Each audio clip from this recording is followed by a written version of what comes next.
Somewhere near you tonight, an animal descended from a wolf is asleep, perhaps in your own room, or perhaps 3 doors down your street. It is the strangest fact in the human story, and we walk straight past it every day. The first creature we ever befriended was the one with the most reason to fear us, a hunter and a rival, a shape at the edge of the light, with eyes that caught the fire and threw it back. And somehow, across a stretch of time so long it barely keeps its shape in the mind, that animal crossed over. It stopped running, and then it came closer. It lay down beside us and slept, which is the deepest trust one living thing can offer another. That is the question we will hold open together, all through this long night. How did the fiercest predator on the northern plains become the one who sleeps at our feet? No one was there to write it down. There was no moment of signing and no first handshake. There was only cold and firelight, and 2 hungry species watching each other across a few dozen paces of frozen ground. Stay close. Slowly, patiently, we are going to find our way toward an answer. To reach the beginning of this friendship, you have to travel back further than almost anything you know.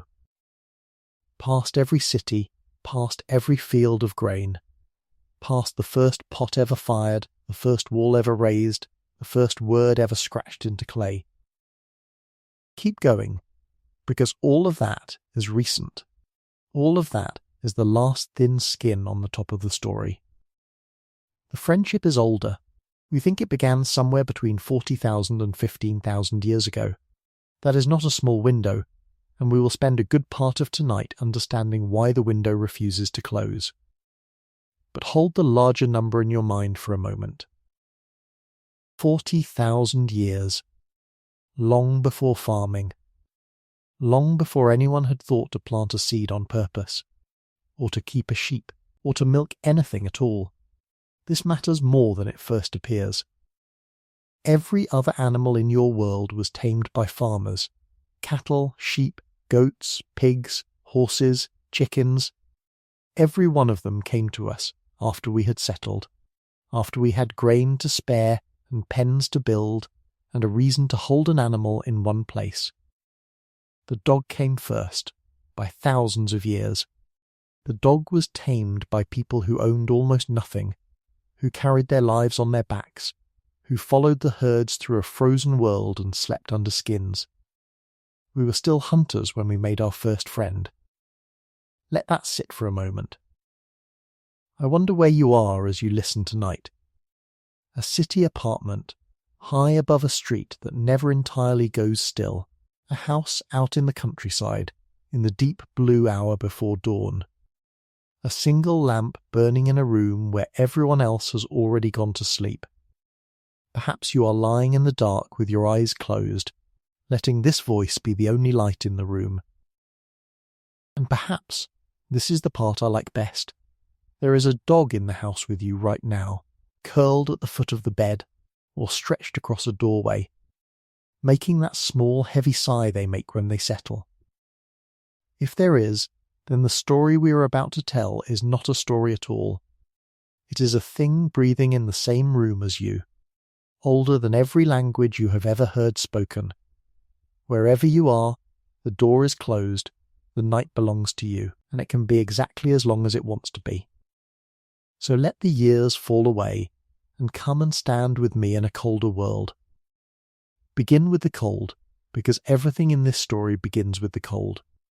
The land we are walking into does not exist anymore. It has no name that anyone spoke at the time, and the name we have given it since is a strange one. The Mammoth Steppe. It was the largest single environment on the face of the earth, and for something like 100,000 years, it was the beating centre of the northern world. Picture it. Not ice, that is the first mistake everyone makes, and not a white desert of glaciers. Glaciers there certainly were, enormous ones, lying over the north like something asleep. But south of the ice was something else entirely. Grass, an ocean of it. Dry, tough, wind-combed grass, running east from the western edge of Europe, across the whole width of Asia, over the land bridge where the sea now sits, and into the far corner of North America. One continuous plain. You could have walked from the Atlantic coast to the Yukon without once leaving that grassland, if you had the years and the will to do it. It was cold and it was dry, and the sky over it was enormous. Snow fell, but not deeply. There was not enough moisture in the air for the great soft drifts we imagine. The wind moved constantly. In summer the ground thawed at the surface and flowered, briefly and furiously, and the light stayed late. In winter the dark came down and stayed, and it was full of animals. This is the thing that is hardest to hold in the mind, because we have inherited an emptied world and we assume it was always this quiet. It was not quiet. Mammoths moved across that grassland in family groups, shaggy and slow and immense, tusks curved inward like drawn bows. Woolly rhinoceros, with a horn like a plough blade, using it to sweep snow off the grass, wild horses in their thousands, and bison, heavy-shouldered, breathing steam. Reindeer in rivers, migrating along the same routes their ancestors had walked for 10,000 generations. Saiga antelope with those odd, drooping, filtering noses, musk oxen standing in their defensive rings, and behind all of them, always, the hunters. Cave lions, larger than the lions of Africa today. Cave hyenas, working in packs, capable of cracking bone the way you would break a stick. Bears of several kinds, one of them enormous. Wolverines and leopards in some places. And wolves. Everywhere wolves into this world came a thin scatter of people. Us, our own kind, exactly as we are now. The same hands, the same brains, the same restless wandering. There were never many of them. Across an entire continent you might have counted a population smaller than a modern town, spread out in bands of a few dozen, moving through the country rather than living on top of it. They had fire. They had spears, and by the later stretches of this story they had spear throwers, which turn an arm into a lever and a lever into a much longer arm. They had needles of bone with real eyes drilled through them, and with those needles they made fitted, layered, sewn clothing, which is not a small thing. Fitted clothing is what let our kind live in the north at all.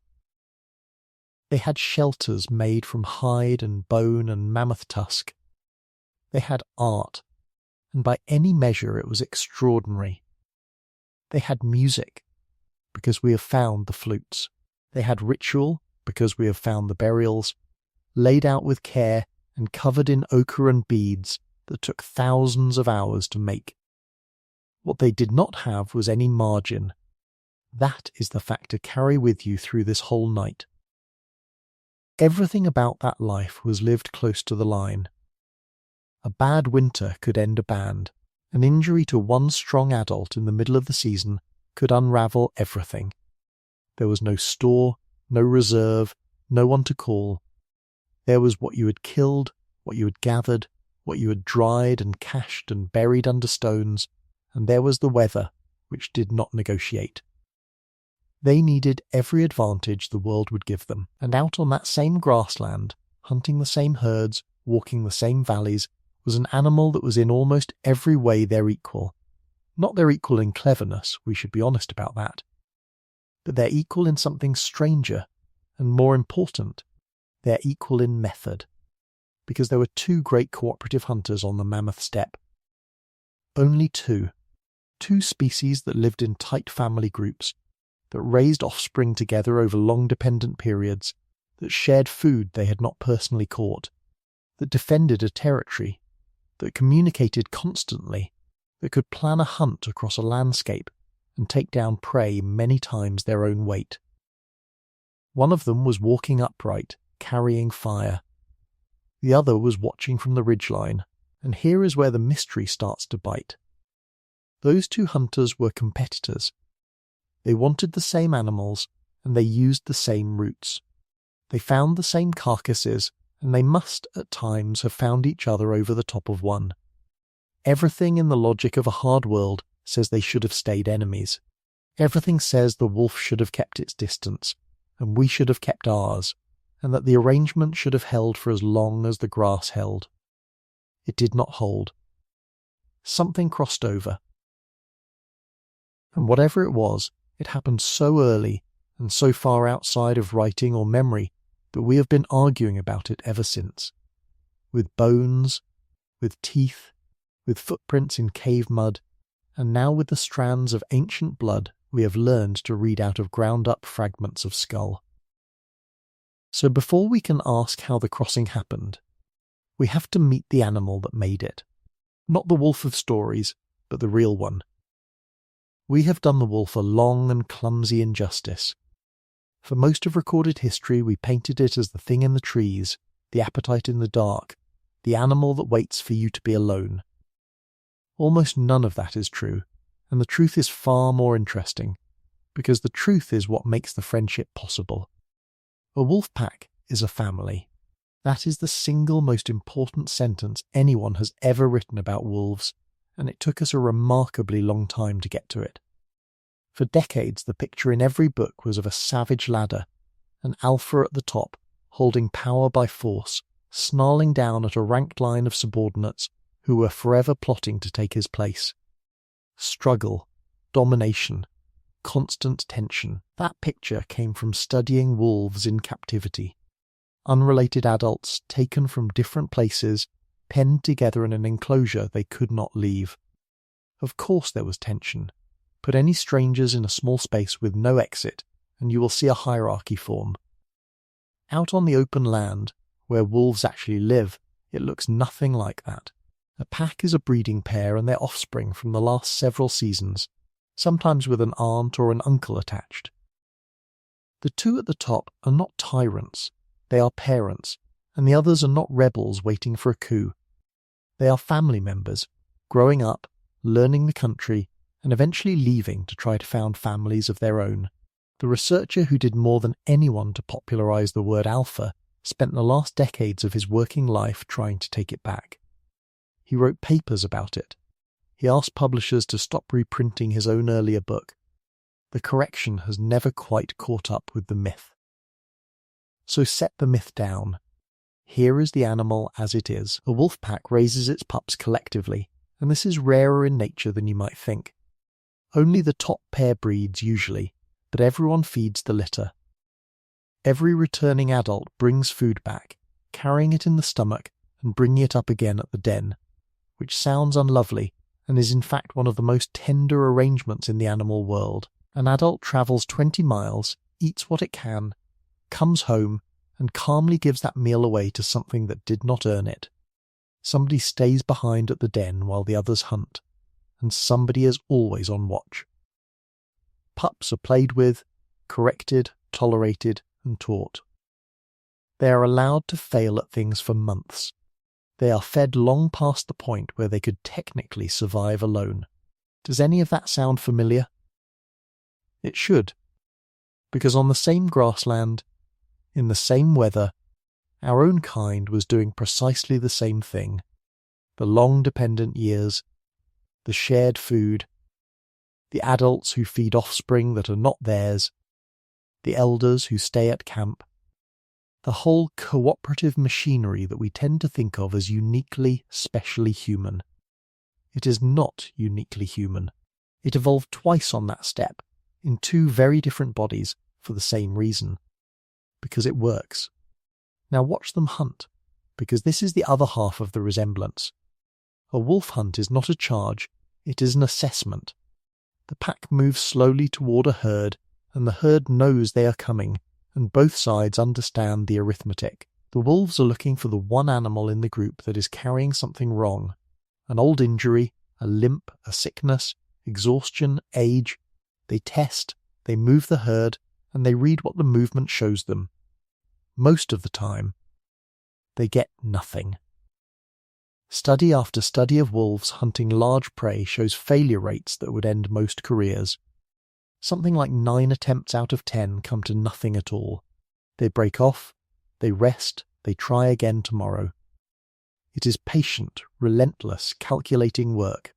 It requires them to hold a plan across hours and miles. It requires them to cooperate without a leader shouting instructions, reading each other's positions and adjusting. It requires them to know their country intimately, which valley narrows, where the ice is thin, where a river turns a herd. Change 3 details, and you have described a band of Ice Age people working a reindeer crossing. That was the whole strange situation. 2 intelligent, cooperative, family-based, large prey hunters sharing one enormous grassland, using the same tactics on the same animals, each capable of understanding a great deal about what the other was doing. And they could talk. Not to each other, not yet, but each within itself. Constantly a wolf's face is built for signalling. The dark rims of the eyes, the pale mask, the ears that turn and flatten and prick, the lips that can express a whole spectrum from apology to warning. Wolves read each other's faces at a distance and adjust. They roll, they bow, they lower themselves, they look away deliberately to diffuse things. And the howl. We hear it as loneliness because we are sentimental, but a howl does several jobs at once. It says where I am. It says how many of us there are. It says this valley is spoken for, so go round. Wolves separated by hunting will howl to find each other again, and the sound carries for miles across cold, flat country, which is exactly the country we are standing in. Imagine that sound drifting into a camp at night, from 3 ridges away. Not one voice, 4, 5, folding over each other. People sitting quietly close to their fire, faces lit, hearing it, and knowing precisely what it is and roughly how far off. They were not afraid of it, I think. Not in the way we assume. Familiar is not the same as frightening. That sound had been part of the world for their whole lives, and their parents' lives, and further back than anyone could count. Now, one more thing about these particular wolves, because the wolves of 40,000 years ago were not identical to the wolves alive today. They were bigger, on average, heavier in the skull and broader across the jaw. When we examine their teeth, we find a pattern that tells a story of its own, heavy wear and a high rate of fractures, particularly in the large chewing teeth. That is the signature of an animal that was routinely cracking and consuming bone, not simply stripping meat. In the far north, out on the land bridge between Asia and America, there lived a kind of wolf that pushed this to an extreme. Short-faced, powerfully built, with teeth worn down like old tools. It ate megafauna, and it ate all of it, and when the great herds went, it went with them. Nothing quite like it survives. That is a thread worth holding on to for later. Not every wolf lineage of the Ice Age made it through. Some of the most successful animals on that steppe simply ended, and left behind nothing but bones in permafrost. And here is a detail that always stops me. Out on the plains of North America there was another great canid at the same time, a large heavy pack hunting predator that most of us grew up calling a wolf. It was not one. When its genome was finally read, only a few years ago, it turned out to be something far stranger. Its line had separated from the ancestors of grey wolves something like 5.5 million years ago. It was not a close cousin at all. It looked like a wolf because it did the same job, the same shape arriving twice. The way shapes do. It met humans. It shared a continent with them for thousands of years. And nothing ever came of it. It vanished, and left no descendants, and no one has ever sat beside a fire with one at their feet. So it was not simply that a big social predator lived alongside people. That happened more than once. It was that one particular lineage of grey wolf, in one part of the world, at one point in the Ice Age, did something no other predator on Earth has ever done. It came in, and that is what I keep circling. Every instinct that animal had was telling it to hold its distance. A wolf's whole life is a calculation of range, how close is too close, when to break off, when to melt back into the grass. Approach is the most expensive thing a wild predator can do. something made the arithmetic change. To find out what, we have to go to the one place where the two species would inevitably have met. Not on the hunt, not on the ridgeline at dusk, at the edge of a fire, after everything had been eaten. Come and stand in the dark at the edge of a camp about 30,000 years ago. It is late. The light has gone from the sky except for a thin band of green over the western hills. The cold is the dry, hard cold of a continental winter, the kind that gets into the bones of your face. There is a wind, and it is carrying the smell of the fire away eastward across the grass, which matters more than you know. The camp is small. 3 shelters, hides stretched over frames of bone and driftwood, banked with turf and snow along the bottom edge. A fire in the middle, built low and fed carefully, because fuel out here is precious and nobody wastes it. Around the fire, adults and elders, perhaps 24 people in all. Some are working, scraping a hide, mending a binding, turning a piece of antler over in their hands. Some are simply sitting. There has been a good kill in the last few days. You can tell by the mood, and by the racks of drying meat, and by the pile at the edge of the camp where the parts nobody wants have been thrown. That pile is where this story actually begins. Let me stop there for a moment, though, and say something to you where you are. I know that some of you are hearing this in a bed with the covers already pulled up, and some of you are driving a long road at an hour when the road belongs to almost nobody. Some of you have this playing in a kitchen, or on a night shift, or through one earphone in a hospital chair. Wherever this voice has found you, you are welcome here, and there is no hurry in anything that follows. We have the whole night and the whole story, and I intend to take my time with both. So stay by that pile of scraps with me. Everything about tonight turns on it. Because a camp is not only a place where people live. A camp is a concentration. It is a small, warm repeating point on a vast, empty landscape where calories accumulate, night after night, in a form no other animal on the steppe has to work for. Bone ends, hide scrapings, gut, marrow-shattered fragments that have already given up their best. Meat that was cut away and set aside. Everything that a person working with a stone blade in the cold decides is not worth the effort. To us, it is rubbish. To a hungry predator in midwinter, it is a miracle that repeats, and here is the part that makes the whole thing turn. Out on that steppe, everything else is moving. The herds move, and the other hunters follow the herds.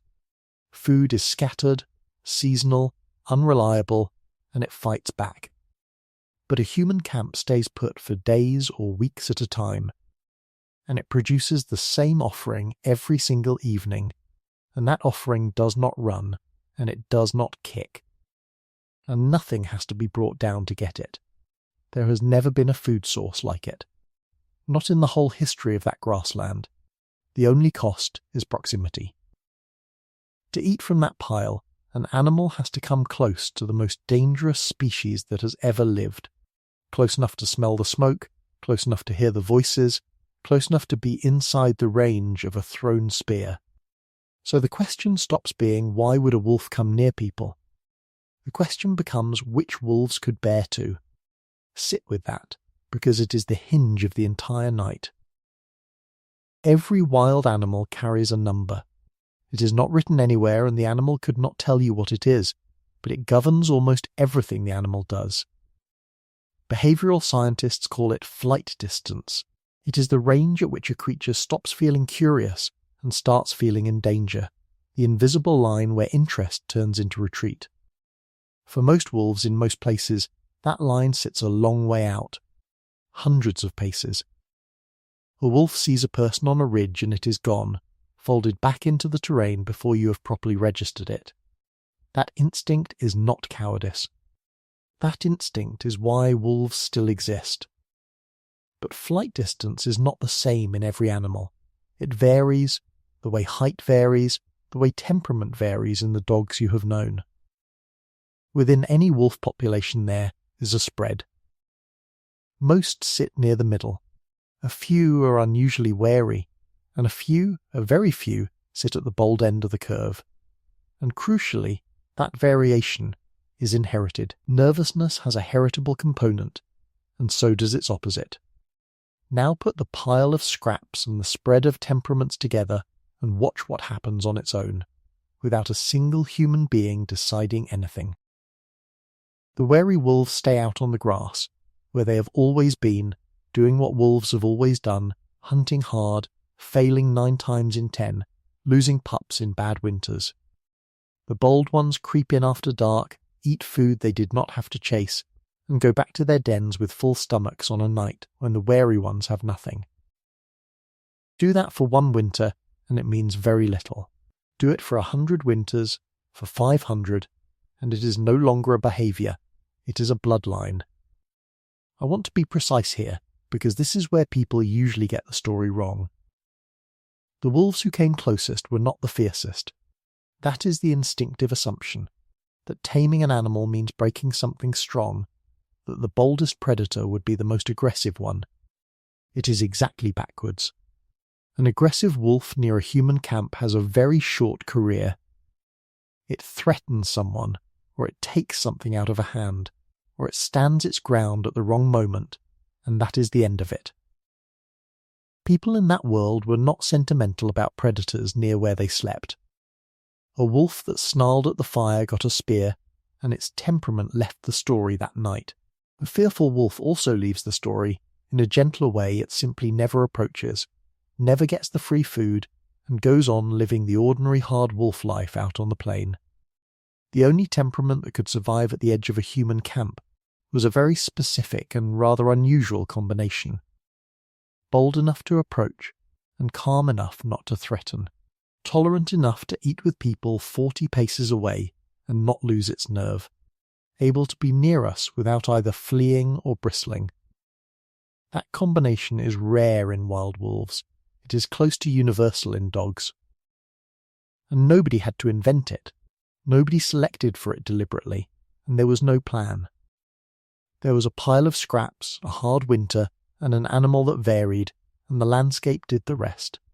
The way landscapes always do. This is the scavenging hypothesis in its plainest form, and for many researchers it remains the most likely beginning of the whole friendship. Not capture, not conquest, not some heroic moment of taming. An animal edging closer to a fire, 1 generation at a time, because that is where the food was. But a hypothesis is only as good as the objections against it, and there are real objections to this one. We should look straight at them, because they lead somewhere important. The first objection is about rubbish, and it is a good one. The picture of wolves feeding at a permanent dump works beautifully for a village. It works for a settlement with granaries and pens and generations of accumulated refuse in a heap outside the fence. But the people in our story did not live in villages. They were mobile. They moved with the seasons and the herds, sometimes every few weeks. And they were not wasteful. A band living close to the line uses the marrow, uses the sinew. Uses the hide and the fat and the bone for tools and fuel. So how much was there really to scavenge, at a camp that packed up and walked away before spring? The answer, it turns out, is more than you would think, and it comes from an unexpected direction. It comes from the limits of the human body. We cannot live on lean meat alone.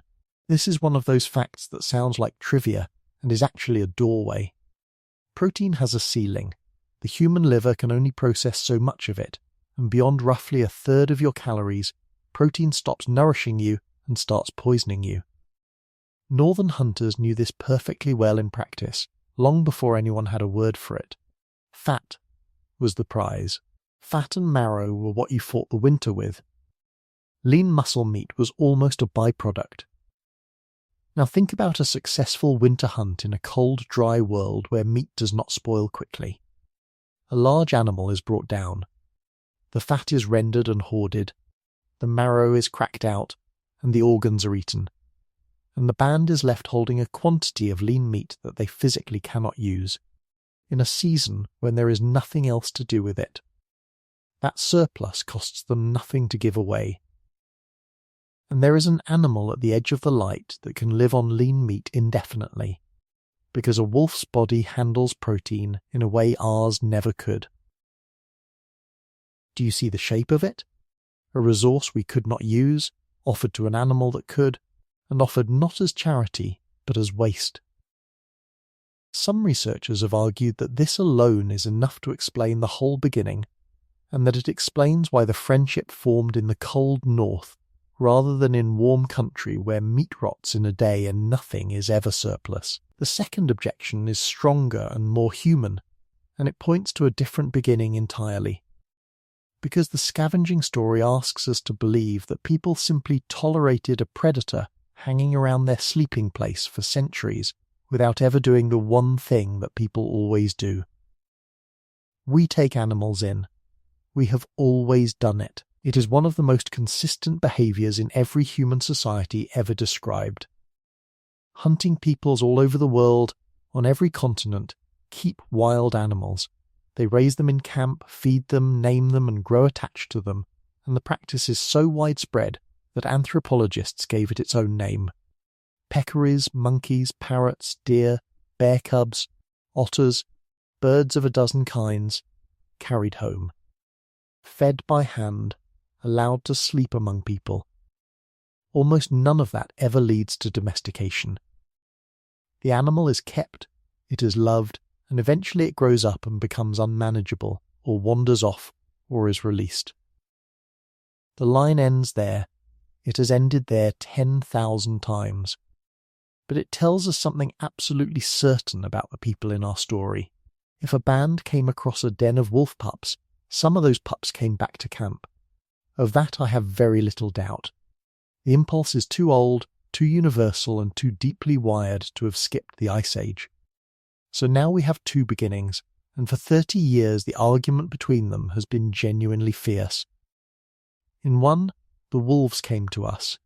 They chose the fire, generation after generation, and we barely noticed until the animal at the edge of the light had already changed. In the other, we went to them. We carried them in as pups, raised them by hand, and made the friendship on purpose. Here is what I think, and here is what a growing number of people who study this think as well. It was both. It was almost certainly both, and the two are not rivals, they are the two halves of one machine. Watch how they fit. Wolves with unusually low fear settle near the camps and feed on what we leave. Their pups are born near people, grow up around smoke and voices, and are already several steps tamer than any wolf from out on the plain. Those pups are easy to pick up. They are easy to feed, and they do not fight the arrangement. So the pups that get carried into camp and raised by hand are not random wolves.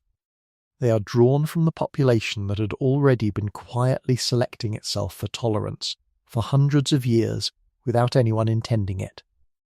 And that changes everything, because taming a truly wild wolf pup is far harder than the stories suggest. People who have tried it in modern times describe an enormous amount of work in a very narrow window, and even then you get an animal that is manageable rather than biddable, one that will always, in the end, be a wolf. Whereas taming a pup whose ancestors have been living beside us for 20 generations is a completely different task.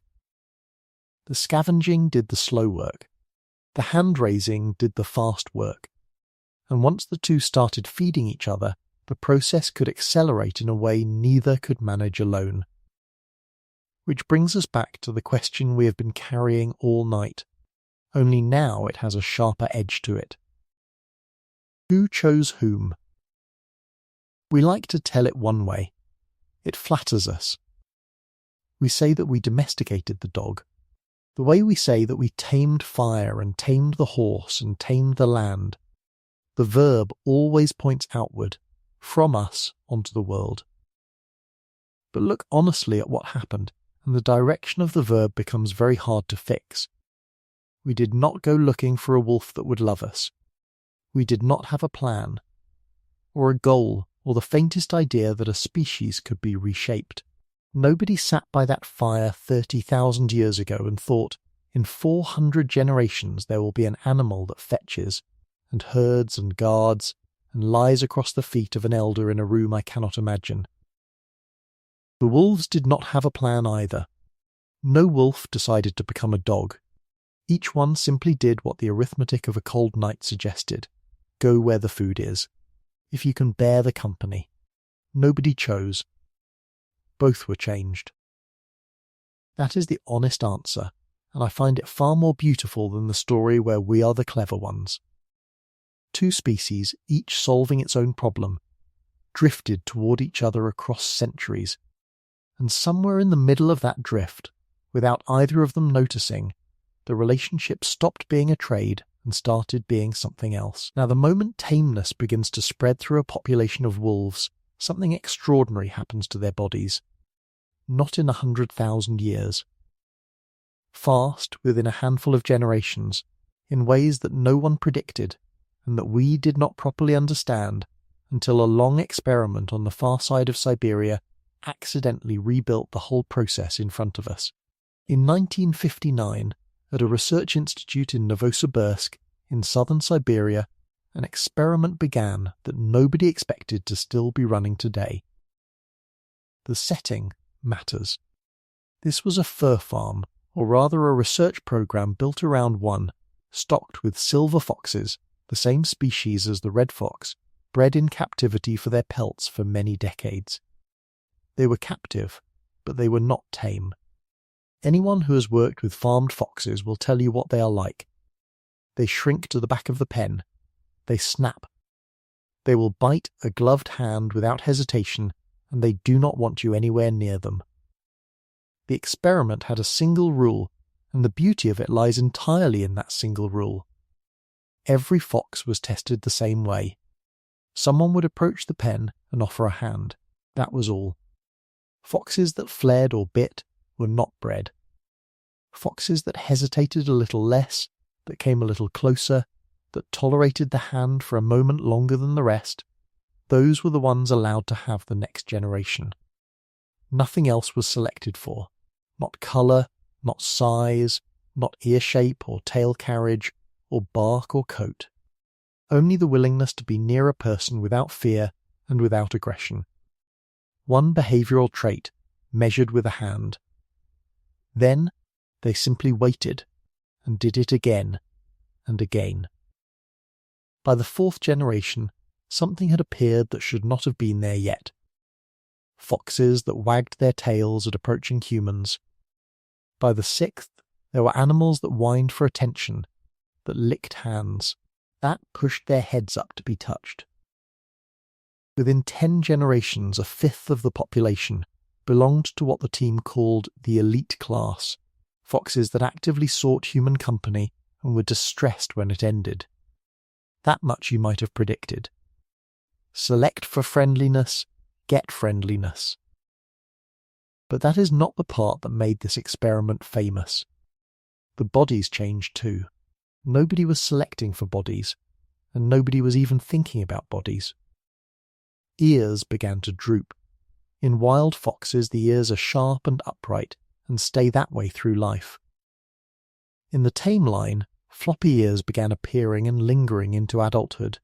Tails began to curl upward and over the back, which no wild fox does. Coats broke out in white patches, especially a splash on the forehead and down the muzzle, and white socks on the feet. Skulls became slightly shorter and broader, snouts shortened, and some had smaller teeth. Some had a heavier build, some a lighter one. Their internal chemistry shifted as well. Levels of stress hormones dropped by more than half. Serotonin rose, the window in which pups will fearlessly explore anything new opened earlier and stayed open longer. Some of them began breeding outside their normal season. Read that list again, and then think about the animal that may be asleep in your house. Floppy ears and a curled tail. A white patch on the chest or a white blaze on the face. White feet and a shorter muzzle than a wolf, a body that stays playful into adulthood. A creature that seeks eye contact and pushes its head into your hand. The experiment had reproduced, in a few decades and by accident, the entire signature of a domesticated animal, the same signature you find in dogs, cattle, pigs, sheep, horses, rabbits, and goats all around the world, in species that were tamed thousands of miles and thousands of years apart. That signature has a name.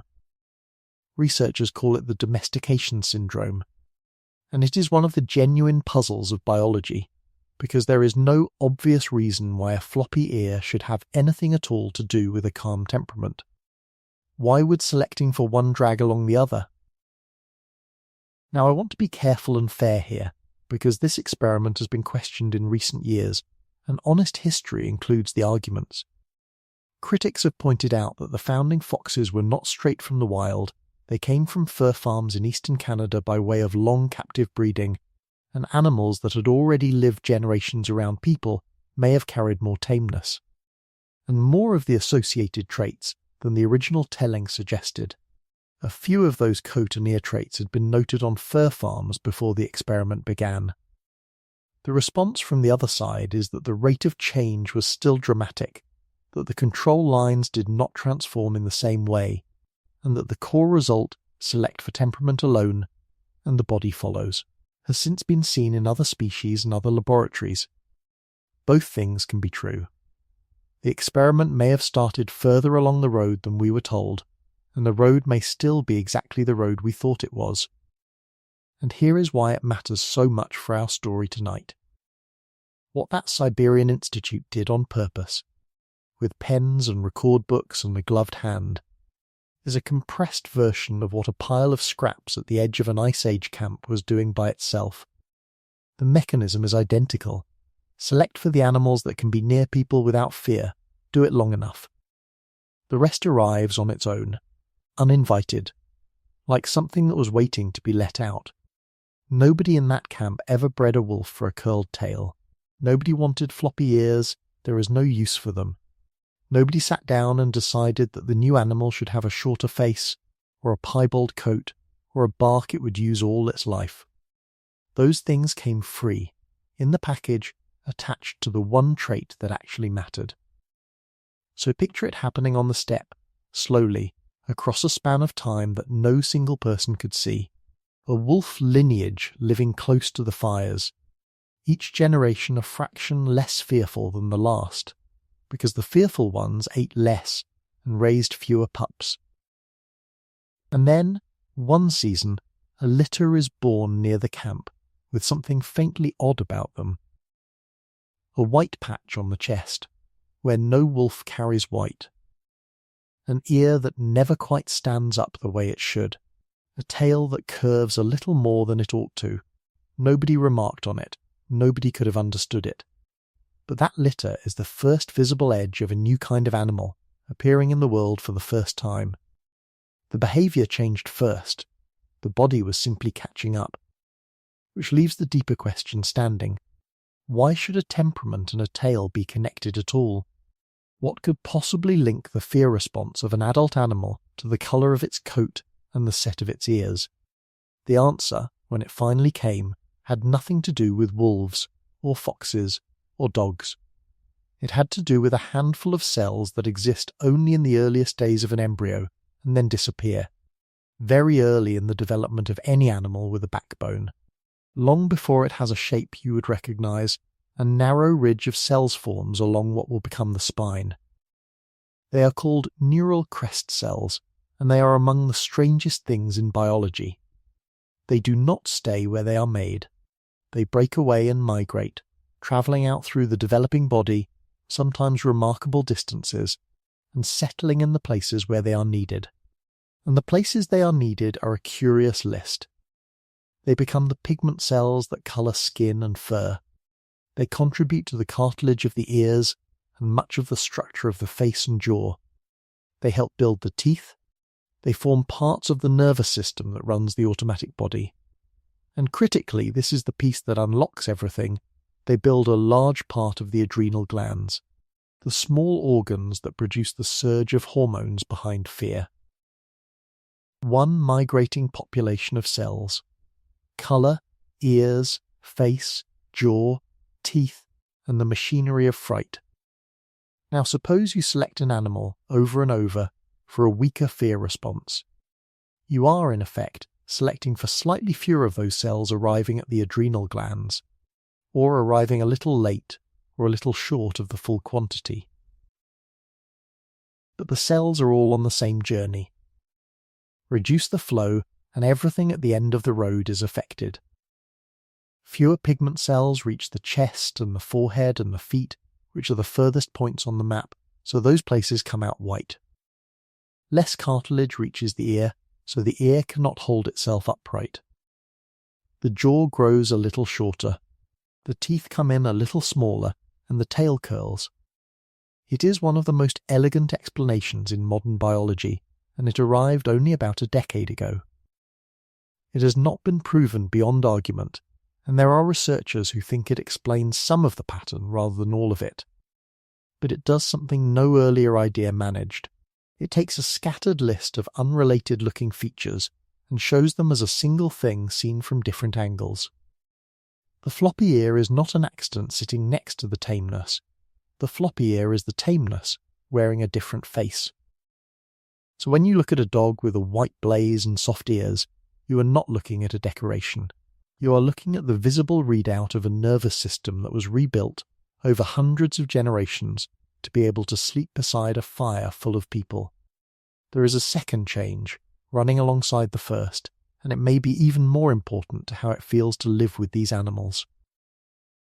Dogs stay pups. Not in body, they grow up perfectly well. But in behaviour, and in a great many traits, a dog holds on to things that a wolf leaves behind. An adult wolf is a serious animal. It plays as a pup, and then, in the main, it stops. It becomes independent, cautious, and entirely self-directed. It solves its own problems, keeps its own counsel, and does not look to anyone for permission. A dog never entirely finishes that transition. It plays for its whole life, and will play with members of another species, which is close to unheard of in adult predators. It keeps the pup's readiness to follow. It keeps the pup's habit of soliciting food rather than simply taking it. It keeps a shorter face and a rounder head than the adult wolf would have grown. And it barks. Wolves can bark, but they hardly bother. An adult wolf's bark is a rare, brief alarm. Wolf pups bark constantly. Dogs bark all their lives at everything to anyone who will listen. That endless, insistent, communicative noise that fills our streets is a pup's voice that was never put away. Biologists call this pattern paidomorphosis, keeping the traits of a pup all the way into adulthood, and you can see why it would be favoured at the edge of a human camp. The traits of an unfinished animal are exactly the traits that make one easy to live with. Tolerant, trusting, attention-seeking, willing to be led. The dog is, in a very real sense, a wolf that stopped growing up at the point where wolves are most agreeable, and stayed there. The brain changed too. The dog's brain is smaller than a wolf's of the same body size by something in the region of a quarter, and this is true of nearly every domesticated animal we have measured. Sheep, pigs, cattle, all of them carry less brain than their wild ancestors did. It sounds like a demotion, and for a long time it was told that way. But think about what a brain is for and what it costs. Brain tissue is metabolically ruinous. It is the most expensive tissue in the body per gram, running constantly, demanding fuel whether you are using it or not. A wild wolf pays that bill because it must. It has to track prey across a huge territory, evaluate risk continuously, remember terrain and rivals and routes, and survive entirely on its own judgment. An animal living beside people does not carry that whole load anymore. Some of the vigilance is shared, and some of the problem-solving is outsourced. What falls away is not intelligence in any general sense, it is the particular, costly, hair-trigger apparatus of surviving alone. The dog gave up some of the machinery of independence. In return, it got a partner, and this trade shows up in one of the most revealing experiments ever run on the two species. Wolves and dogs are given a puzzle, a container with food inside, sealed in a way that cannot be solved. a genuinely impossible task.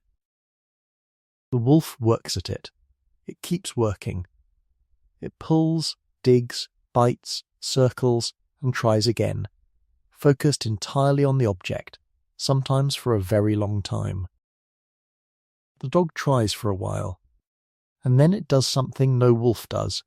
It stops, turns its head, and looks up gently at the human face beside it. That look is the whole story of this night compressed into one gesture, not helplessness. A different strategy.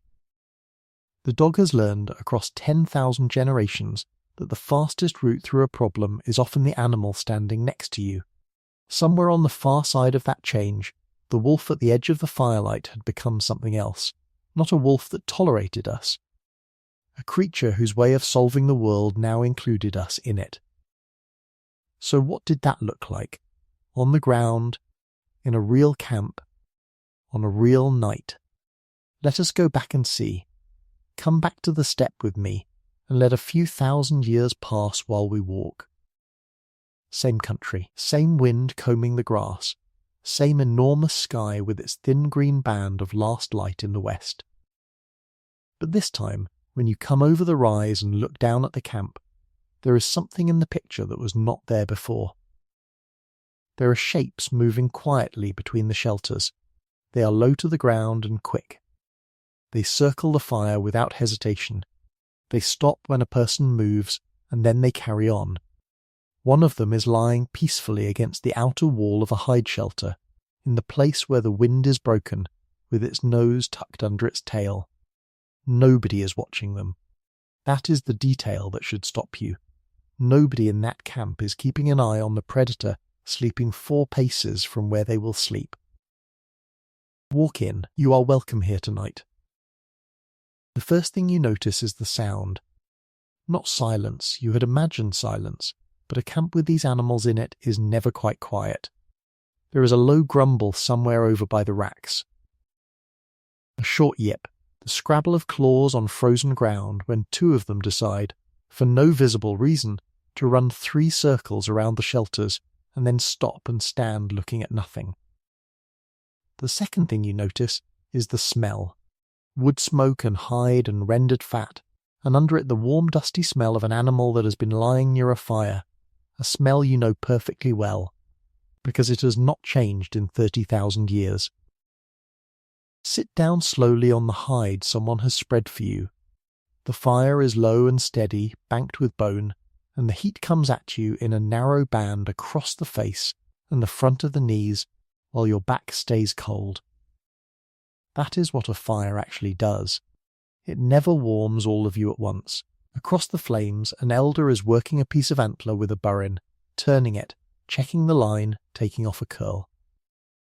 Somebody is talking, not to anyone in particular. Somebody laughs. The wind lifts and drops. And one of the animals comes over.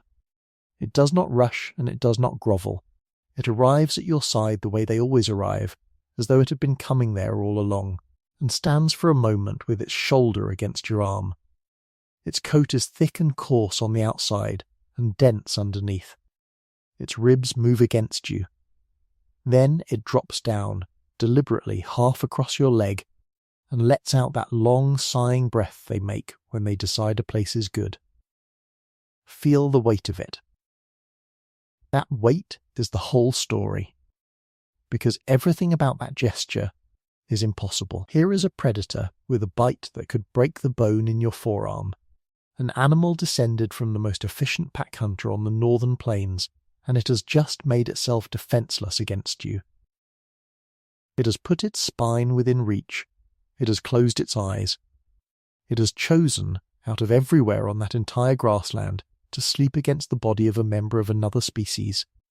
No other animal on earth had ever done that. Not once, in all the long history of predators and the things they hunt. Now look at what else is happening around this fire, because these animals have already begun to change what it means to be human here. Watch the edges of the camp. Out beyond the light, the dark is total, and for as long as there have been people, that darkness has been the great unsolvable problem of the night. You cannot see into it. Your ears are poor. Your nose is close to useless. Everything that might come toward a sleeping camp, a cave lion working the perimeter, a hyena testing the meat racks, strangers moving along the valley, is invisible until it is close. Not anymore. There are 4 noses in this camp now that can read the wind at a distance you cannot imagine. There are ears that hear frequencies far past the top of your range. And every one of those animals is asleep in the way that dogs sleep, which is not really sleep at all, but a kind of listening with the eyes shut. Something moves out on the grass, nothing you could have detected. The one lying against your leg lifts its head. Just the head. The ears turn independently, sweeping, locking, its body goes rigid against your thigh, and you feel the change before you understand it. You feel an animal deciding whether the night is safe. And here is the extraordinary part. You look at it, and it looks out at the dark. And in that moment you are borrowing its senses. You do not need to know what is there. You only need to know that it knows. It holds for a long moment. Then the head goes back down, and the body loosens gently against you, and the whole camp, without a word being spoken, has been told that everything beyond the fire is fine. Stay here a while longer, because there is more to see from where you are sitting. Look past the fire, over toward the shelter where the wind is broken. There are pups there, 4 or 5 of them, tumbling over each other in the way that has not altered in 30,000 years. One of the elders is sitting with a hide across the knees, and every so often a small body climbs over that hide and is moved, without irritation, back to the ground. Nobody is training them. There is no such idea yet. But they are learning the camp the way pups have always learned to den, who is safe, where the food comes from, which noises mean nothing, and which noise means everybody stands up. And listen to how the people speak to them. You cannot understand a word of the language. But you can hear the register perfectly, because it is the same register you use, higher, slower, a little sing-song, with the sentences shortened and the vowels stretched. It is how our species has always talked to the small and the beloved, and it is being used here on a wolf. That register is not decoration. Dogs respond to it measurably, orienting faster and staying engaged longer than they do to flat speech, and they have almost certainly been hearing it since the very beginning. There may be names too we cannot know, but I think it is nearly certain. Naming is what people do, immediately and without being asked, to anything they live alongside. The moment a particular animal becomes distinguishable from the others, the one who always sleeps by that shelter, the one who will not stop digging, it acquires a sound that belongs to it. Somewhere out on that step, in a language that vanished without leaving a single word behind, some animal was being called. That is a thought I find difficult to let go of. 30,000 years of names, spoken into the cold, every one of them lost. Millions of animals, each one particular to somebody. Each one answered to a sound that no one will ever hear again. Now the fire has settled to embers, and the camp is going quiet around you. People are moving into the shelters, pulling hides across the openings, arranging themselves in the tight overlapping way that people sleep when warmth is a shared resource. The talking drops softly to a murmur and then to nothing, and the animals sort themselves out, as they always do. One at the entrance, lying across the gap where the cold comes in, which is the coldest and most exposed place in the whole camp, and also the one that sees everything. 2 more pressed in among the sleepers, their backs against warm backs. One outside still, sitting upright, facing out into the dark with its ears working. It will not stay awake all night. It does not need to. It only needs to be the thing that wakes first. That arrangement, bodies inside, one at the door, one facing out, is so old that we cannot see the beginning of it. and it is roughly what is happening tonight in a great many houses, with the doorways in different places and the cold kept out by other means. That is what people bought at the edge of the light. Not a hunting tool, not a beast of burden. Sleep. Real sleep. Deep, unguarded, restful sleep, for the first time in the history of our kind. For 100,000 years before this, somebody in every camp had to stay awake and watch the dark, and everyone else slept the shallow, half-broken sleep of animals who know they are prey as well as hunters. The dog took that shift, and it has never given it back. I find it hard not to think about that when I consider where you might be lying right now. Whatever house or room you are in, it almost certainly locks. It has walls that are not made of hide. The night outside it holds very little that means you any harm. But the reason our species learned to lie down and let go of the dark, thousands of years before doors and walls and locks, is that something with better ears agreed to keep watch while we did. Rest is the oldest gift they gave us. Everything else came after. Now, none of what I have just described leaves a trace. Not the weight against a leg, not the shared watch, not the sigh in the firelight. The archaeology of affection is very nearly invisible, which is precisely why the arguments about when this happened have run for 100 years and are not finished yet. Here is the problem, stated plainly. A dog and a wolf are the same animal, not almost, not nearly. By every standard we normally use to sort the living world, they are one species. They interbreed and produce offspring that go on to have offspring of their own. Their genomes are so alike that the differences are a rounding error. Taxonomists have moved the dog back and forth between its own name and a subspecies of the wolf more than once, and there are still working scientists on each side of that line. So when a fragment of bone comes out of the ground, 30,000 years old, cracked and stained and incomplete, and someone has to decide whether it belonged to a wolf or to a friend, that decision is genuinely hard. What do you even look for? The classic answer is the shape of the head. A dog's snout tends to be shorter and wider than a wolf's. The forehead has more of a stop, that break in the profile between muzzle and skull. The brain case is often relatively larger while the whole skull is smaller. The teeth are more crowded because the jaw shortened faster than the teeth did, so they overlap and rotate to find room. The big carnassial teeth are usually smaller. Reasonable, except that wolf skulls vary enormously, across regions and across time. A small female wolf from a warm region and a large early dog can sit almost on top of each other in the measurements, and an animal in the middle of becoming a dog is, by definition, in the middle. So the field has always had a category of finds that will not settle, and those finds are some of the most interesting objects in this whole story. Go to a cave in southern Belgium, in the valley of a small river.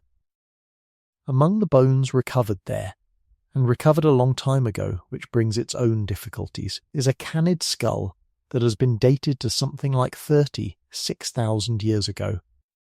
It is short-snouted. It is broad across the brain case. Measured against wolves, it sits outside the range. If it is a dog, it is by far the oldest one, and it pushes the whole friendship deep into the Ice Age. Go to a hillside in what is now the Czech Republic, at a site that was once a great open-air settlement of mammoth hunters, occupied around 27,000 years ago. From that site came a number of large canid skulls, and several of them show that same short, broad shape. One of them had a fragment of mammoth bone placed between its teeth after death. Placed, not fallen there. Some of those skulls appear to have had holes made in them deliberately, in a way that has been read as a ritual act. Whatever that means, it is not what people do with a random dead predator. Go to a cave in the Altai Mountains of southern Siberia, where another canid skull, around 33,000 years old, shows a similar mix of features: wolf-sized body, unusually short face. 3 sites, thousands of miles apart, all pointing to something happening long before anyone expected it. And yet, decades on, none of these has ever quite won the argument. The counter-arguments are serious. Skull shape can shift with diet and with the mechanics of chewing. Ancient wolf populations were more variable than the ones we have left. Some of these specimens have produced ancient dina that sits with wolves rather than with dogs. Statistical reanalyses have gone both ways, sometimes on the same bones, and the sites are old excavations dug before modern recording, so the exact context of a find is often gone. There is one interpretation that I find the most quietly compelling of all, and it fits everything we have said tonight. Perhaps these animals were real. Perhaps they were exactly what they look like, wolves partway across, living beside those mammoth hunters tolerant, camp-following, half-tame. And perhaps that first attempt simply ended. A lineage that came in from the cold, stayed for some thousands of years, and then died out with the people it lived beside, or was absorbed back into the wolf population when the camps moved on, or was swept away by the last great cold of the Ice Age. A friendship that began, and then failed, and left 3 broken skulls in 3 caves. There is evidence that leans that way. Chemical analysis of what these ancient canids were eating shows something unexpected in several cases. Wolves in the same landscape were eating a broad wild diet. Some of the odd short-faced canids were eating a narrow one, heavy on a single prey animal, and in a few cases including freshwater fish, which wolves rarely bother with. That is a strange thing to find in a wild predator's bones. It is not strange at all in an animal being fed by people. You can feel how close this gets. Fed. Somebody was handing food to that animal in the depth of the last ice age, and then the whole arrangement vanished so completely that we are still arguing about whether it happened. The uncontested evidence, the finds that essentially nobody disputes, is much later and much clearer. And the clearest of all is not a skull at all. It is a grave. In 1914, workmen quarrying basalt on a hillside above the Rhine, near the town of Oberkassel, broke into something they were not expecting. Under the rock was a burial. 2 adults, laid together, covered in red ochre, with a few objects placed beside them, a pin of bone, the carved figure of an animal, a tooth from a red deer. The bones were around 14,200 years old, from the very end of the last ice age, when the northern world was beginning to thaw. And in among them were the bones of a dog. For most of a century, that was all anyone said about it. A dog was buried with 2 people. Interesting, and quietly moving, and that was where it rested. Then, a few years ago, the remains were examined again with everything modern science now has. And the story that came out of those bones is one of the most affecting things I know in all of archaeology. The dog had not been an adult. It was somewhere around 7 months of age when it died, grown enough to look like a dog, nowhere near grown enough to work like one. And it had been terribly ill. The teeth carry the record. Enamel forms in bands like the rings of a tree, and when an animal is severely sick, the band forming at that moment is laid down wrong. The lines in that dog's teeth show 3 separate episodes of serious illness, in the space of about a month, at roughly 19, 21, and 23 weeks of age.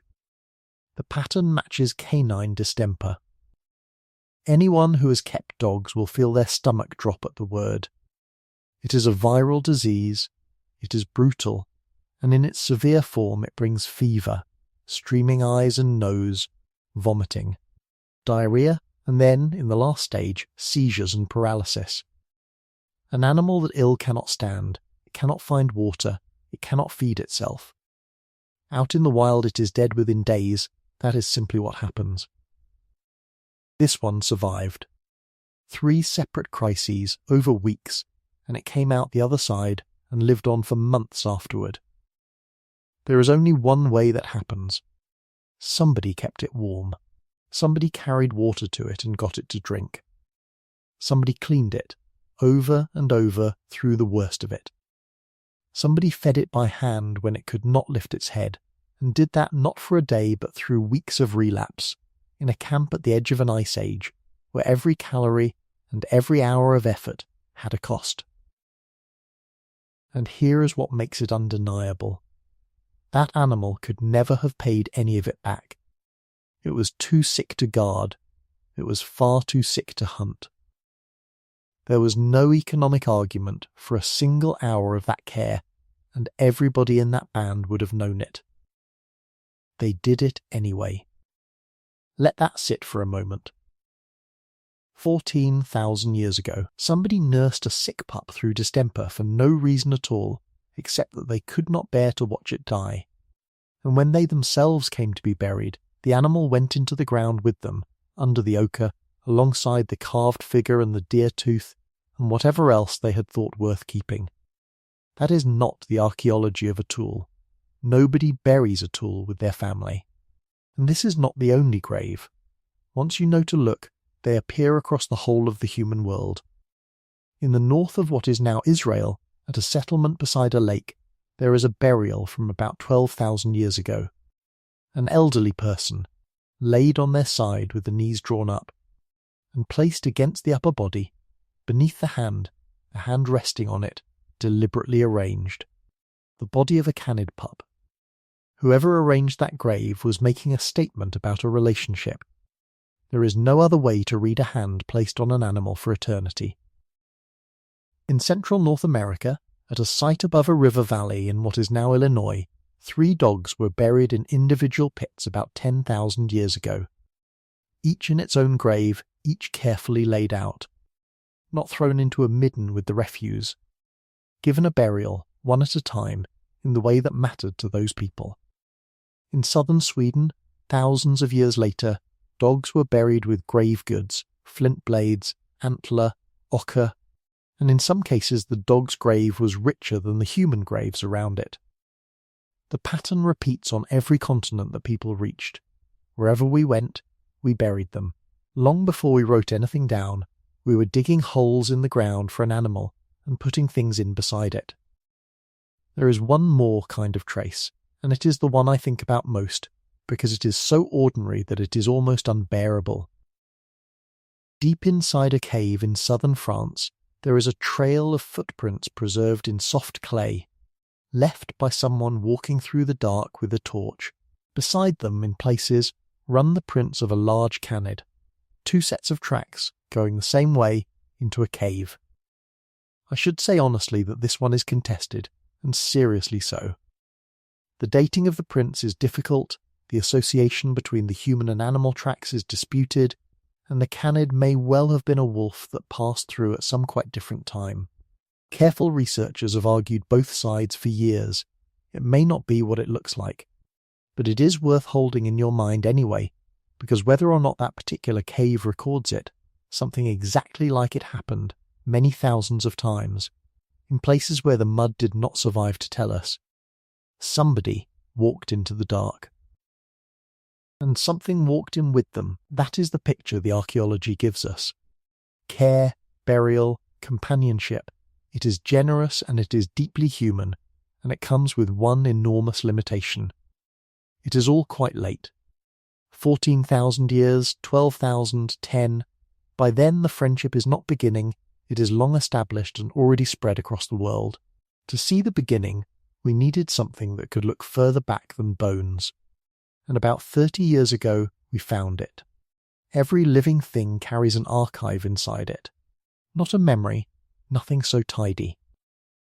A record written in a 4-letter alphabet, copied and recopied down every generation, accumulating small errors as it goes. Those errors are the gift. Because they accumulate at a rate we can estimate, 2 lineages that split apart will drift a measurable distance from each other, and if you know the rate, you can read the distance backwards into time. That is how we started asking the bones a question they could not answer. The first attempts, back in the 1990s, used the small loop of DNA carried in the mitochondria, the tiny engines inside our cells inherited only down the maternal line. The results were startling. They suggested that dogs and wolves had parted company more than 100,000 years ago. Nobody quite believed it, and rightly so. The molecular clock was crude then, and the mitochondrial loop is a single small window on an enormous house. What followed was 30 years of one of the most contested arguments in modern science, and I want to walk you through it honestly, because the shape of the argument tells you something true about how knowledge actually gets made. Not a clean line of discovery, a long, patient, quarrelsome spiral. Where did it happen? Every plausible answer has been proposed and defended and attacked. Southern China on the strength of the extraordinary genetic diversity in village dogs there. Central Asia from a study of thousands of modern dogs. The Middle East from nuclear DNA. Mongolia and Nepal. Siberia, Europe from the ancient skulls we walked through earlier. Each of these has had its moment as the answer, and each has been challenged, usually within a year or two. When did it happen? Estimates have swung from 15,000 years to 40,000 and back again. How many times did it happen? Once? Twice? More? The reason it is so difficult is worth understanding, because it is not a failure of effort. It is the nature of this particular animal. Dogs never stopped moving. They travelled with people everywhere people went, in every direction, for tens of thousands of years, and every time two groups met their dogs mixed. Dogs also never stopped meeting wolves, and the two have interbred repeatedly, right down to the present, blurring the boundary again and again. And the modern breeds that dominate our sense of what a dog is are astonishingly recent, most of them assembled in the last 2 centuries, a thin decorative layer painted over an ancient animal. Reading the deep past through modern dogs is like trying to reconstruct a language from the last 100 years of loanwords. So the field turned to ancient DNA, reading the genomes of animals that lived and died before all that mixing. A key moment came from a rib bone found in permafrost on the Taimyr Peninsula in the Siberian Arctic. It was a wolf, and it was about 35,000 years old, and it was well enough preserved to be sequenced. That gave researchers something they had never had, a fixed point in the past against which to calibrate the rate of change. With that calibration, the divergence between dogs and wolves shifted back to somewhere between 27 and 40,000 years ago. There is a subtlety in that number that matters. A genetic divergence is not the moment of taming. It is the moment two populations stopped freely interbreeding. The wolves who would become dogs may have been quietly separating themselves from the rest of wolfkind long before any of them lay down beside a fire. The next great result came from a study of 72 ancient wolf genomes, spanning the last 100,000 years, gathered from across Europe, Siberia and North America. It is one of the largest windows into the deep past of any wild animal, and it produced an answer that was not the answer anyone wanted, and is far more interesting than the one they hoped for. Every dog on Earth shares ancestry with an ancient population of wolves from eastern Eurasia. That part was clean. But dogs from the Near East and Africa carry something additional, ancestry from a second separate wolf population in the West. 2 sources, which means either the friendship began twice, independently at opposite ends of a continent, or it began once in the East, and those early dogs later met Western wolves and took some of them in. At present we genuinely cannot tell which. Both remain live. And beneath all of it sits a fact that I find quietly astonishing, and that almost nobody knows. No wolf alive today is the ancestor of dogs. Not the wolves of Siberia, not the wolves of the Middle East, not the wolves of North America. When you put all the sequences together, dogs and all living wolves come out as sister branches, 2 lines descending from a shared ancestral population, and that population is gone. Vanished, it left no living wild descendants anywhere on the planet. The wolves who came to the fire were not a sample taken from a species that still exists. They belong to a lineage of Ice Age wolves that ended, along with the mammoth steppe itself, when the world warmed and the great herds thinned and the whole northern ecosystem came apart. That lineage has exactly one surviving branch. It is asleep at the foot of a bed somewhere, with its paws twitching. Think about what that means. The animal in your house is not a tamed version of the wolf you can visit in a park. It is the last living remnant of a different wolf entirely, a vanished Ice Age people of the grasslands, of whom nothing else at all came through. They did not survive by staying wolves. They survived by becoming ours. Which forces the question that runs underneath everything tonight and turns it around to face the other way. We have been asking what we did to them. But this was a bargain, and no bargain runs one way. So what did they actually get, and what did they give us in return? Start with the hunt, because that is where the return was largest and least sentimental. We can measure this, which is the remarkable part. In many places in the world today, people still hunt with dogs in something close to the old way, and researchers have gone out with them and counted. The numbers are not subtle. In studies of hunting communities in Central America, dogs were involved in a very large share of everything brought home by weight. In the forests of Central Africa, in the Amazon basin, in the hills of Southeast Asia, the same pattern appears. A hunter with dogs returns with substantially more than the same hunter without them. And in some settings the difference is not a matter of percentages but of multiples. Why? Not because the dogs bring anything down themselves, mostly. Because of four things a human hunter simply cannot do. They find. A dog crossing a valley reads it in a way we cannot imagine. Layers of scent, hours old, drifting on the wind, telling it what passed and when and in which direction. A person hunting alone is looking for signs. A dog is reading a description. They follow. Once an animal is moving, a dog holds the trail through terrain and across water, and long after any visible trace is gone. They hold. A dog or two can stop an animal, circle it, and keep it in one place, turning a chase across miles into a standing situation, which is the difference between an exhausting failure and a successful day. And they recover. This is the one that gets overlooked, and it may be the biggest of all. In hunting with spears and later with arrows, a great many animals are struck and then travel some distance before they fall.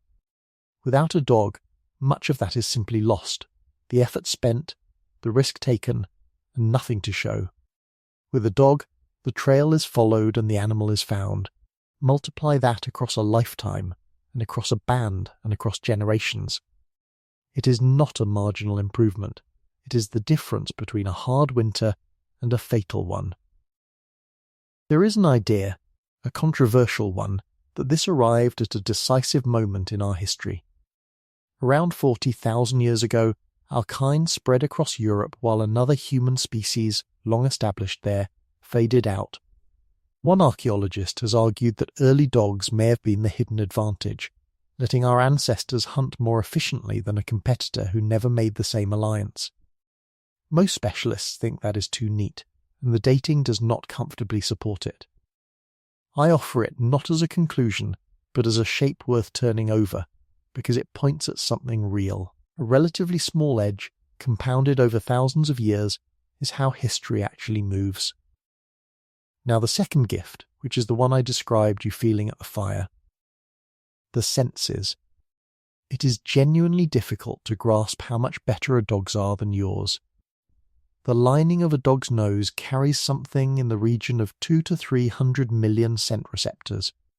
You have perhaps 5 or 6 million.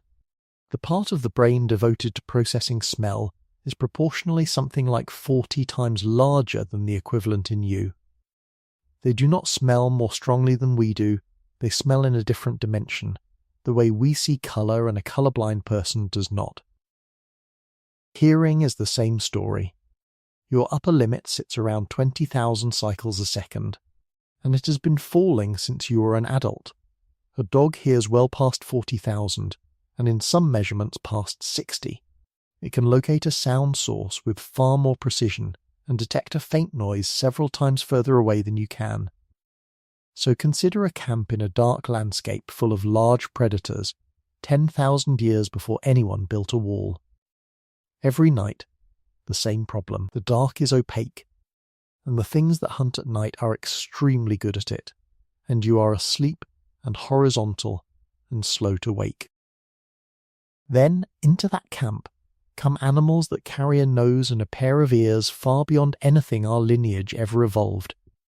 They are awake when we are not. They care about the perimeter without being asked, because a place with food in it is worth defending, and because they have decided that this odd two-legged group is their group.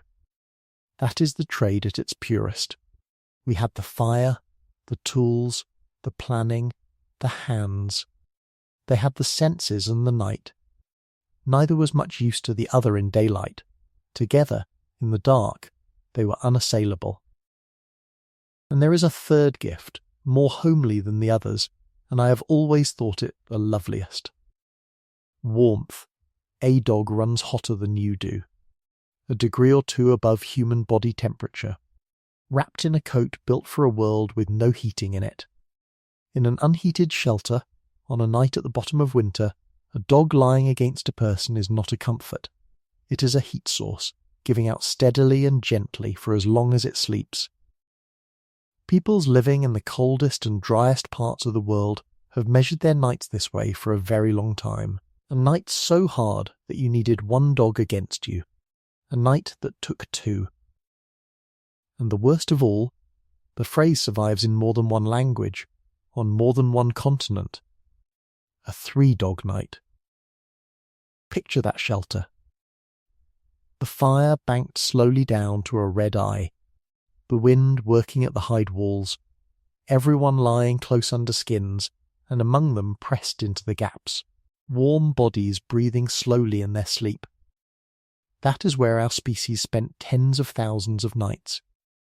Not alone in the dark, wrapped around our own animals and them around us, keeping each other alive until the light came back. None of it was free, and I do not want to make it sound as though it was.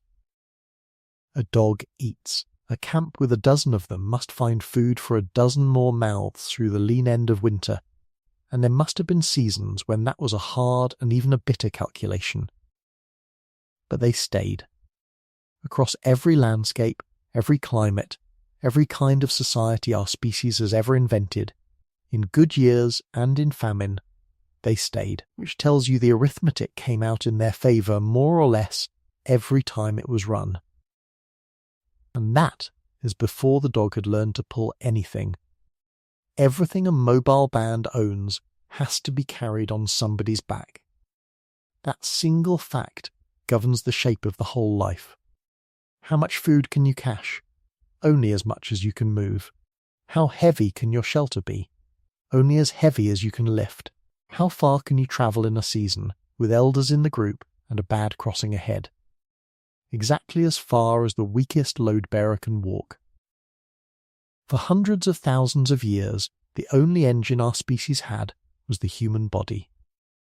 And then, at some point, somebody looked at the animal lying by the fire and had an idea that changed the arithmetic of human movement forever. The simplest version is a pack, 2 hide bags slung over a dog's back, balanced strapped under the belly.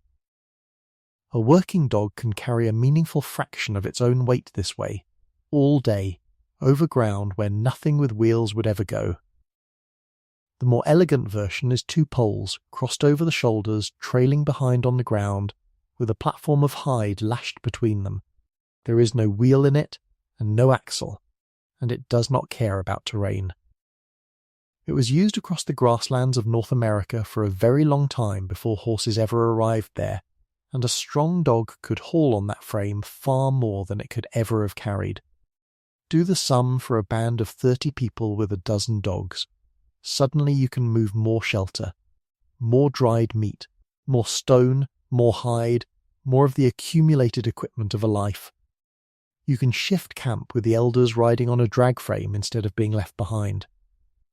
you can cross a stretch of empty country that was previously just out of reach, because you can carry water and food enough to get through it. And then, in the far north, this reaches its highest form. On an island in the Siberian Arctic, deep in the cold seas above the mainland, archaeologists working a site around 9,500 years old found something remarkable. Not just dogs, the fittings of sledge technology. Runners, pieces of harness, carved parts that only make sense as the hardware of a pulled vehicle. And the dogs at that site were not all alike. They fell into two size groups. Some were built for hauling, others were smaller, the size you would want for hunting. Which means that at least 9,000 years ago in the Arctic, people were not merely keeping dogs. They were keeping different kinds of dog for different work. They had begun, deliberately, to shape the animal to the task. Here is the part that gives me goosebumps every time. When the genomes of modern Arctic sledge dogs were compared with those ancient animals, the connection was still there. The working sledge lineage of the far north runs back, largely unbroken, to those dogs on that island. 9,500 years of the same job, in the same family of animals, handed down through more generations of people than we could name. There are few institutions on Earth that old. That one has fur, and it is still pulling. Everything else we associate with dogs came later, in the long tail of this story. Herding needed herds, so it had to wait for domesticated sheep and goats and cattle, which arrive only in the last 10,000 years or so. Guarding livestock came with the same package. The specialized hunting types, the scent followers and the retrievers and the runners come later still. And the breeds you can name, nearly all of them are astonishingly recent. Most were assembled in the last 2 centuries, in a burst of deliberate shaping. That whole spectacular catalogue of shapes and sizes is a very thin, very new layer on top of an animal that is tens of thousands of years old. The dog was already the dog long before any of that.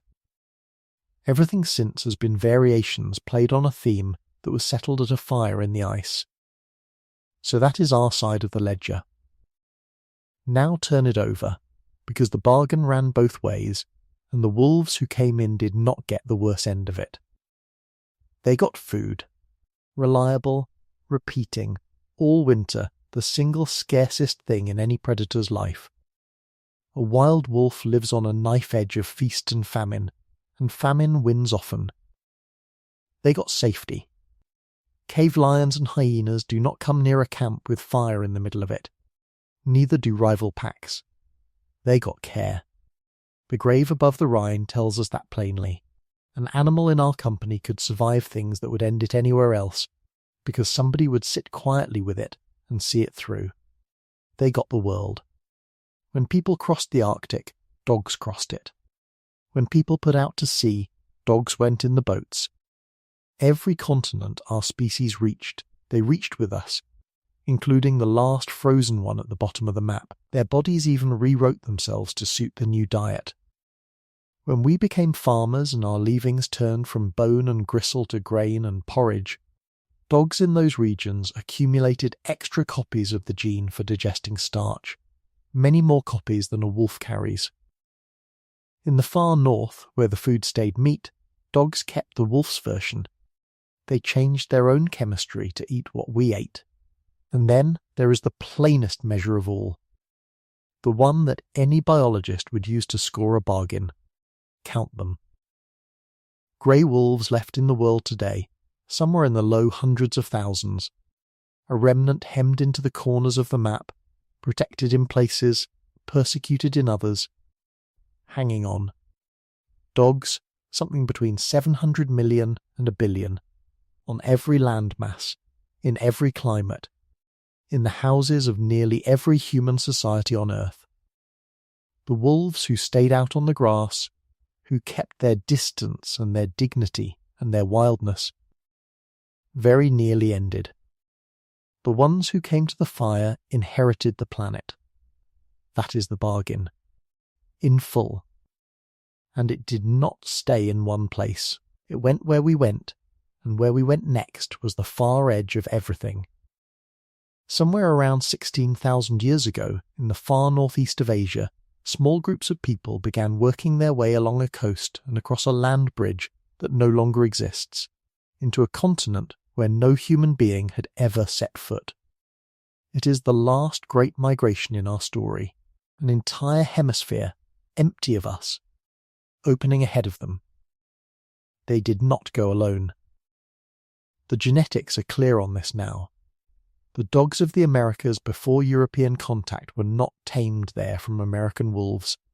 They descended from a Siberian lineage that had separated from other dogs roughly 16,000 years ago. And they walked in with the first people, in the same weather, over the same ground. Think about what that means for a moment. When our species claimed the last unclaimed continents on Earth, the dog was not an accessory brought along afterwards.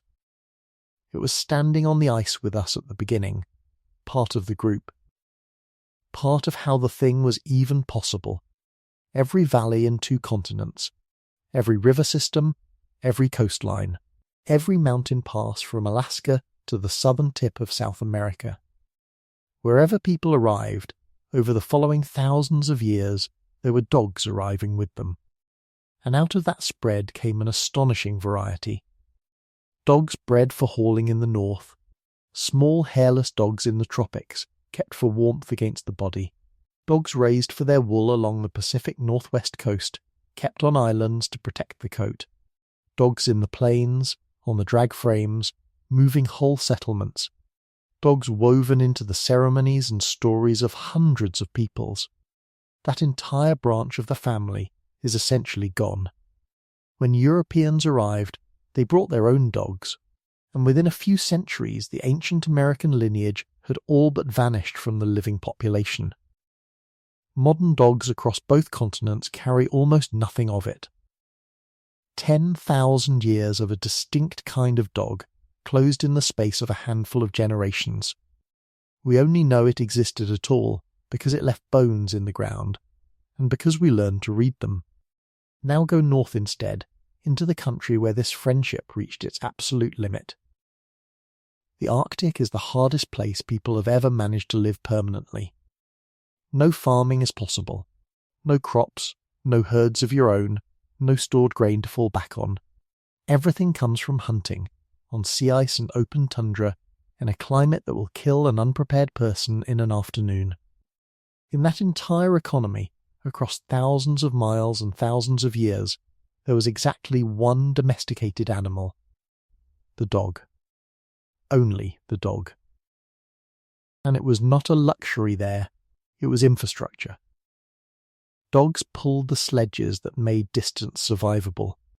They found breathing holes in the sea ice that no person would ever have located. They tracked, they hauled, they warned, and at the end of a day out on the ice they were the warmth in the sleeping space.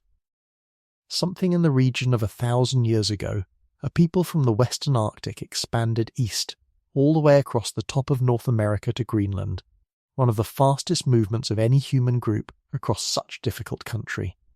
They did it on sledges pulled by dogs. That expansion is, in a real sense, a dog-powered event in human history, and those northern lineages have held.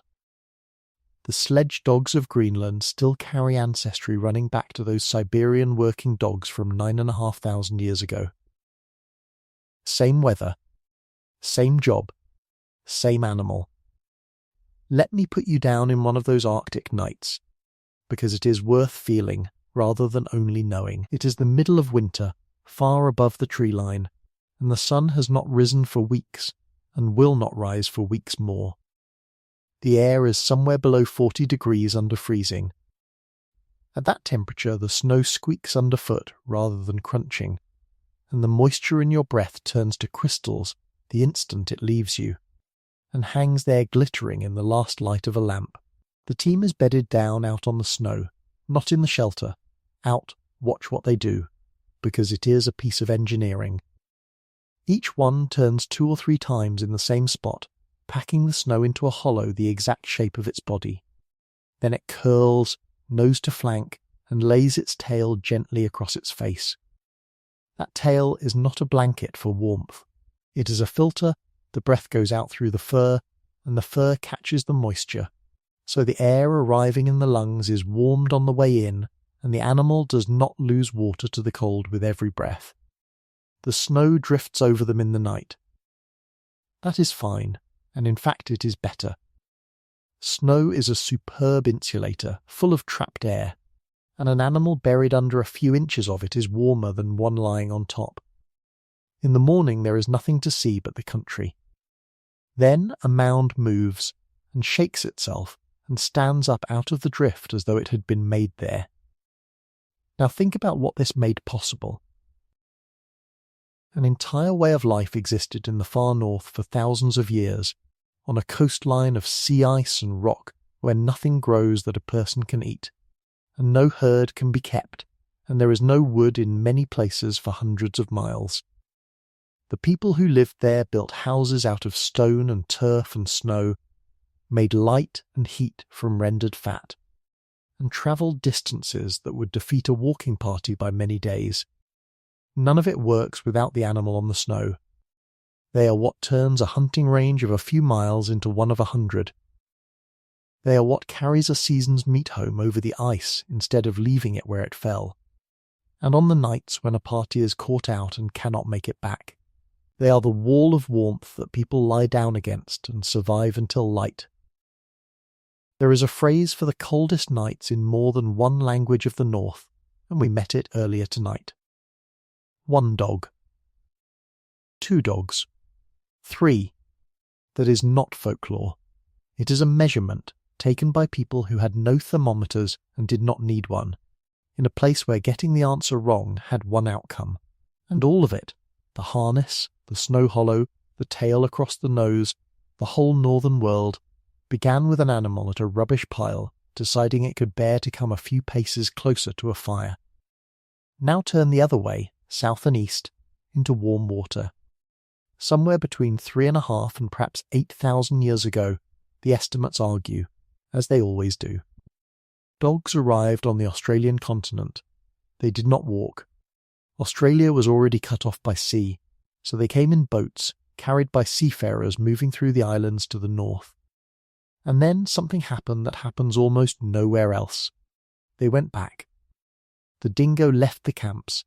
It spread across the entire continent, took up a wild life, and became a functioning wild predator at the top of a food chain, while remaining, in every genetic sense, a dog. Its lineage sits with the dogs, not with the wolves. It carries the story of the fire in it, and it walked away from the fire. For thousands of years afterwards, the relationship there was something in between, and I find it one of the most interesting arrangements in the whole story. Dingoes were often taken in as pups, lived in camps, were named and fed and slept peacefully alongside people through cold nights, and then in most cases returned to the bush as adults and had their offspring out there, and some of those came back in again. Not owned. Not wild. Moving freely across a line the rest of the world treats as solid. And out in the Pacific, dogs went into canoes. They crossed thousands of miles of open ocean with the greatest navigators our species has produced, island to island, in vessels where every kilogram was argued over. People carrying almost nothing across the largest empty space on Earth still found room for them. Stand back from all of it and look at the whole map at once. Wherever there are human footprints in the deep past, there are paw prints beside them. Across the ice, over the land bridge, down 2 continents, into the Arctic, over open ocean, into the deserts. There is no chapter of the human journey after a certain point in which we are travelling alone.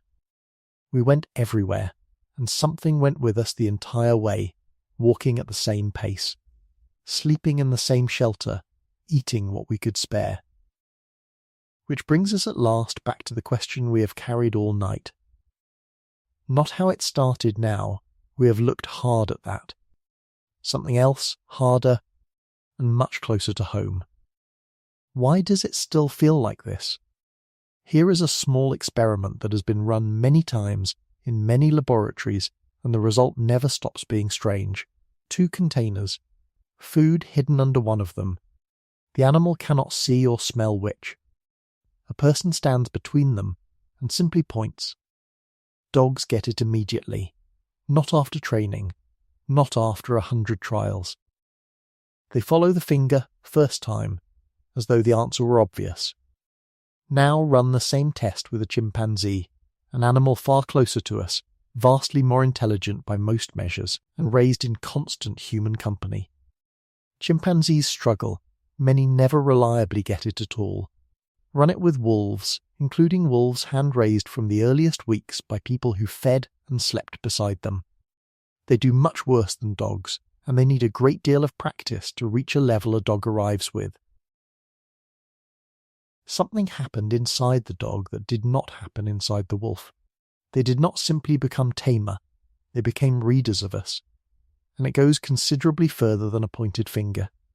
Dogs track where your eyes are looking and change what they do accordingly. They distinguish a human face that is pleased from one that is angry, from photographs alone. They respond differently when you speak to them in the register we use for those we love than when you speak to them flatly. And in scanning studies, the dog brain has been found to handle the meaning of words and the tone they are said in on different sides, which is remarkably the arrangement in our own heads. They catch our yawns. If you yawn where a dog can see you, it is more likely to yawn as well, and the effect is stronger when the person is one it knows well. Contagious yawning is thought to be tied to the machinery of empathy, and there it is, crossing between 2 species. Their sleep even moved to meet ours. Wolves are largely creatures of the twilight edges of the day. Dogs shifted their rhythm toward ours, sleeping when we sleep, rising when we rise. If there is a dog in your house tonight, it went to bed roughly when you did, and that synchrony is thousands of years old, but the single most extraordinary finding, for me, is a muscle. Above a dog's eye, running up from the inner corner, there is a small muscle whose entire job is to lift the inner end of the eyebrow. It is called the levator anguli oculi medialis, which is a very heavy name for something so slight. When it contracts, the eye appears larger and rounder and softer, and the face takes on that particular expression every dog owner in the world knows without needing it described. Wolves do not have it. When anatomists dissected wolves and dogs and compared them muscle by muscle, that muscle was consistently present and well developed in dogs, and in wolves it was a scattering of fibres, or nothing at all. It grew.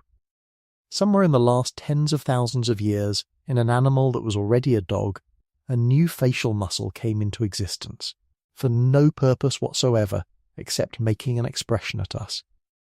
And dogs use it deliberately. When a person is facing them and paying attention, they make that movement far more often than when the person's back is turned. It is not a reflex leaking out. It is aimed. There is more in the same direction. The facial muscles of dogs contain a higher proportion of fast twitch fibres than a wolf's do, the kind suited to quick, brief expressions at roughly the speed at which human faces move. Their faces were attuned to the tempo of ours. Now, why would that ever evolve? Because it worked. Because across thousands of generations, at 1,000 fires, the animals that could catch a person's eye and hold it received a little more food, a little more shelter, a little more tolerance on a hard night.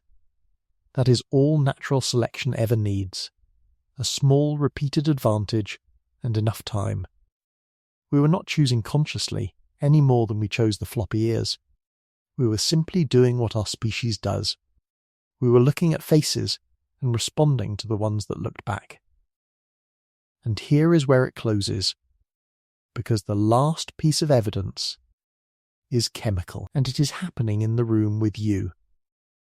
When a dog and a person look into each other's eyes, the level of oxytocin rises in both of them, in the dog and in the person, and each one's rise drives the others, so the two go up together in a loop that reinforces itself as long as the gaze continues. Oxytocin is not a small thing. It is one of the deep molecules of attachment, the chemistry that runs underneath our closest bonds, that makes a group into a family, that makes us stay with the people we stay with. Wolves, tested the same way, do not do this. Even hand-raised wolves in loving human households show nothing like it. In wolf society, prolonged staring is a challenge, not an intimacy, and they do not offer it and cannot receive it. The dog took a signal that means confrontation everywhere else in its own family and turned it into affection. So look at your animal, if it is with you tonight, and understand what is actually happening when it lifts its head and finds your eyes. That is not sentiment, or projection, or a habit it picked up from you. That is a hormone loop tens of thousands of years old, running between two species, doing exactly what it was shaped to do. You are not imagining the bond, you are measuring it with your own body, in real time. And now the mystery we opened at the beginning of this long night can finally be set down, because we have everything we need to answer it. How did the fiercest predator on the northern plains become the one who sleeps at our feet? Not by being conquered. We never broke the wolf, we could not have. Not by being tricked, or trapped, or overpowered by clever people with a plan, because there was no plan, and there were no clever people, only cold ones. It happened because two species had already, separately, become the same kind of thing. Both of us hunted in groups and shared what we caught. Both of us raised our offspring collectively and fed those who could not feed themselves. Both of us lived and died by cooperation, and both of us had the machinery to read intention in another body across a distance. We were not opposites who somehow met in the middle. We were, in the ways that mattered most, the same animal wearing different bodies. And when the ice made life narrow enough that we were forced into the same valleys, chasing the same herds, the two of us recognized something. Not consciously. Nothing in this story was conscious. But at the edge of that fire, one social hunter looked at another social hunter and did not see prey, or a rival, or a threat. It saw a pack. I want to lay this friendship against the rest of our history, so that you can feel the size of it properly. Take the most conservative date anyone seriously defends, 15,000 years. Even that is older than nearly everything you would name as ancient. The dog is older than agriculture. Wheat and barley and rice were brought under our hand thousands of years after somebody in the north was already sharing a fire with an animal. The dog is older than the wheel by something like 20,000 years, older than pottery in most of the world, older than metal of any kind, by a distance that makes the Bronze Age look like last week. It is older than writing by 25,000 years at least, which means the friendship existed, complete and functioning, for the whole of that unrecorded stretch. The entire span in which everything happened and nothing could be written down. Older than every city, older than every religion still practiced, older than any language now spoken on earth. Every tongue alive today traces back to something more recent than the first dog, older than the peopling of the Americas. When the first bands came down out of the ice into an empty hemisphere, the friendship was already ancient, and it came down with them. There is no institution, no tradition, no belief, no craft, no story that our species has held on to, for as long as we have held on to this. And the thing about it that I keep returning to is how little it has changed. The specifics changed enormously. The work changed, from hunting to hauling, to herding, to guarding, to simply being present. The shapes changed, wildly, especially in the last 2 centuries. The world around it changed beyond any recognition. But the arrangement at the heart of it has not moved at all. The oldest evidence we have of the relationship is a grave where somebody laid an animal beside their family and covered them all in red earth. 14,000 years later, People bury dogs in gardens and stand there afterward not knowing quite what to do with themselves. That is the same act.